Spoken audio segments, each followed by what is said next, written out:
रायजोफोर एनडिबिआ जे थांखिखौ लानानै सोमावसारबोदोंमोन बे थांखिसिम सहैनो हायाखिसै। बारग' एनडिबि धीरेन बर' बिथाङा बिनि सोमोन्दै खौरां बिजोङाव माखासे बाथ्रा बुंदों। नोंथांमोना बे भिडिअखौ जोबजासिम नायोब्ला बारग' एनडिबि धीरेन बर' बिथांनिफ्रायनो गासै बाथ्राखौ नोंथांमोना आबुङै मोनथिनानै लानो हागोन। भिडिअखौ जोबजासिम नायनानै लाग्रो, बिनि उनाव नोंथांमोननि गोसोआव मा साननाय सोमजिदों कमेन्टनि गेजेरजों फोरमायलायबानो जाबाय। पिस एकर्डआ बेनो जानांगौमोन जे जोंनि जेब्ला जों पिस एकर्डखौ खालामबाय जोङो गोबां जेंनायाव जों फैदों। मोनसे आफादानो मोनब्रै गावस्रानायाव जोंनि जिथुनाखि एप्रोच बे एप्रोचआ गोख्रों जायाखै होननानै आं सानदों। दिनै सोरखौबा माबा खालामनानै जोंखौ बेबायदिनो माने लोरबां खालामनानै जि एकर्ड जादों बे एकर्डआ माने जाथिया नागिरनाय, जों सोमावसारारिफोर नागिरनाय, हारिया नागिरनाय बेबादिया जाफुङाखै। दिनै बेफोरबायदि खारननि थाखायनो जों जेबो बुंनो हायैखायनो, दाबि खालामनो हायैखायनो दिनै जोंनि जेलाव थानाय मानसिफ्रा ओंखारनो हायाखै बेखौ जों बुंदों। आरो जोंखौ गोजोननो हानाय मोनसे दिनै बाथ्रा बुंदों हाग्रामा महिलारि बिथां सारा जे मा सुक्ति बियो, माने सुक्ति जानायनि उनाव सान्तिनि नामाव माने केसा जाबाय थागोन, खिन्थु मानसिफ्राथ' ओंखारनो मोननांगौ, उदां अख्राङाव थानानै दिनै समाजजों थानानै खामानि मावनो मोननांगौ। बे बाथ्राखौ जों मिथियो, जोंबो सोमावसारदोंमोन। गावनि जिउआव जि मोनसे सोमावसारनायनि समाव जेलाव थानानै जि एक्सपिरियेन्स बिथाङा बुंनानै बोरै केसनिफ्राय जों उदां जानो हानाय, गाव बोरै उदां जानो हानाय बेफोरखौबो दिनै बिथाङा लानानै फैदों। जों गोजोननाय मोनदों आरो बेबायदि नाजानायनि गेजेरजों आरो बिथाङा खोथा होदों आं नाजागोन, सरकारखौ बुंबानो जागोन बे होननानै बुंनायाव जोंहा मोनसे आसा फोरनि सायावबो रायलायदों। जोङो एग्रिमेन्टआव सिगनेटरि हिसाबै जोंहा रेसपन्सिबिलिटि दङ।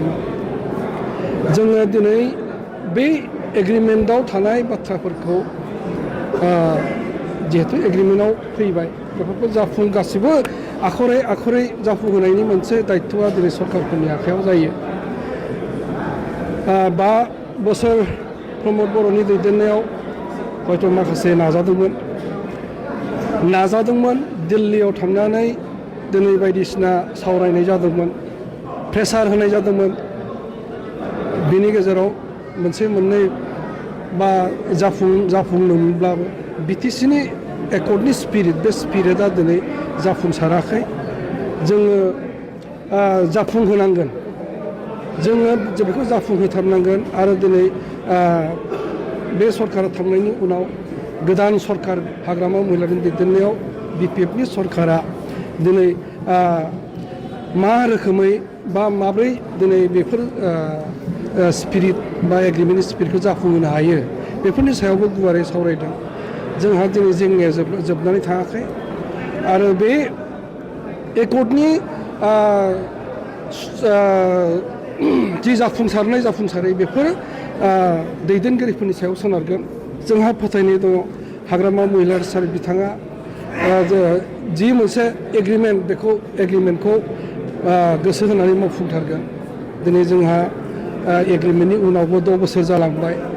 जोंनि सोमावसारारि दिनै मानसिफ्रा, सुबुंफ्रा दिनै दाबो जेलावनो दङ आरो दिनै मुंख्लंफोर दिनै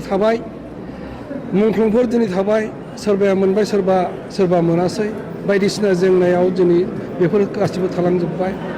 माने नोंथारगौ आखायाव हाथियार लानानै सोमावसारग्रा माखासे केडारफ्रा दिनै थालांजोब्बाय। माखासे नङै दिनै मानसिफ्राबो दिनै बेवहाय मोनलांबाय। जायफोर मोनदों बिथांमोना खुसि जादों, जायफोर मोनासै जोबोद दुखुनि जाल्लायाव दङ। दिनै केसफ्रा दिनै जोबासै।